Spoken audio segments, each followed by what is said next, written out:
are here in Wagner, Oklahoma at the Lincoln Enrichment Center. And this is a place of learning for people of all ages. And joining me today is John Jones, who is the executive director of this area, the center. Right. John, tell me a little bit. We've been talking for about 2 years. I think Right. our initial communication came about during COVID. Right. So how long have you guys been operating here? Well, we've been here for a little over 4 years. Okay. This is very exciting for us to have you here. We've worked with Oklahoma Extension, the cooperative they've sent out. So many wonderful staff members that works with our kids. Will take stuff out of the garden, actually use it in cooking. So we love that partnership. You really like to get the kids outdoors, right? Absolutely. Get their hands in the dirt, and I found that they just take to it naturally. And it's I see why it's used so much for teaching instruction, because it really teaches the patience. Yeah. It teaches things aren't immediate. It teaches that there's work involved in things, but when they get to see things set bloom. Today we got a great guest arrival. Our swallowtail caterpillars appeared this morning. So starting to understand how nature works. We're very fortunate. A lot of our local gardeners have really poured themselves in, like Nancy Wagner, on showing us how to set up the native plants that are actually going to help our pollinators here. Okay. So we try to have it educational, but also beneficial for the community. Yeah, and I know this actually started kind of as a service to the community, right? Tell me a little bit Yes. about the school system that changed their schedule and you saw a Right. gap there. They went to a 4-day school week, and Dr. Suzanne and I, we don't have children, but we were traveling through and we saw kids out playing literally in the dirt down the street. So to now see them playing in this kind of dirt and this kind of yield is wonderful. But the 4-day school week in larger communities, Tulsa, Oklahoma City, you have things like Boys and Girls Clubs or large churches that have day programming. We didn't. And so many of our kids, we have a disproportionate amount of Section 8 housing here, kids at risk. We needed a free day service and program for the kids. And we didn't want it to just be a drop-off center. Right. We wanted it to be a place that taught life skills. And so to see the community come together here, and that's what we're hoping this serves as a model for other communities when we start, leveraging and pooling our resources. Right. We have 4 to 5 retired teachers. They couldn't get enough. They come here, one-on-one time with the students and reading, writing, math. We do have a laundry here, washer and dryer, but we want to expand and have a full, hygiene facility for our kiddos. Right. And just continue to expand this. Hopefully you'll get a nice shot on your way out and see what the community did here with a new playground for the kiddos. So we have a lot of plans here.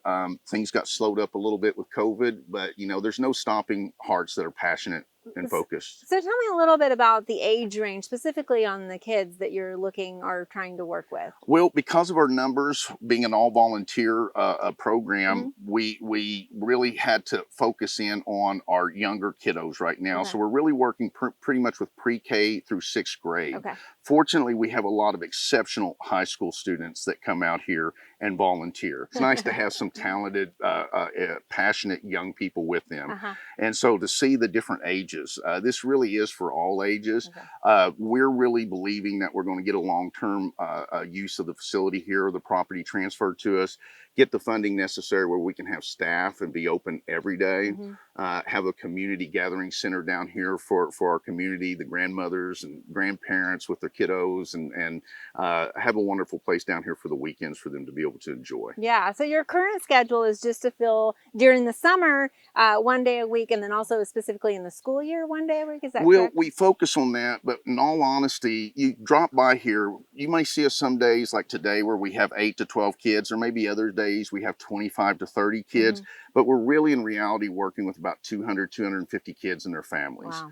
We get calls, so there's a lot of things that we get to do. So there's no commitment from the family to drop their kids off, or No. and it's free? No, the only thing that we ask, like for today, is that they sign a release, so video or anything else that they can do, and then contact information. Right. And besides that, we're here to just love on these kids and let them know how special they are, because that's one of the reasons we were Brighter Futures. We don't think there's anything more important to our future than our children. Yeah. And we just need to fill some of those gaps and some of those voids and have a special place for them. So I'm so proud of this community. and how it's come together for this. Yeah. And I think it's going to be a model for other places. And you mentioned, all of the community that's gotten Right. behind this and the organizations and how it was Right. started to help with the kids, but you're seeing that it's affecting everyone in the community. Yeah, it's really almost like a palette for relationships to take Right. place here.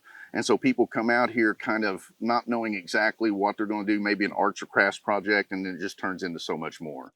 If somebody wants to get involved or wants more information, where should they find that? They can go to our website, which you all have posted. It'll give them history if they want to volunteer, also if they want to donate, and they can find out more about what we do here. All right. Thank you so much for sharing this. It's amazing what the Wagner community has done. It is, and we hope to have you back out again so you can update our progress here. Definitely. Thank you. Thank you.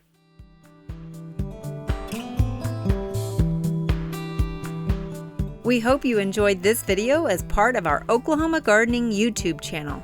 You can also find even more videos on the OK Gardening Classics YouTube channel.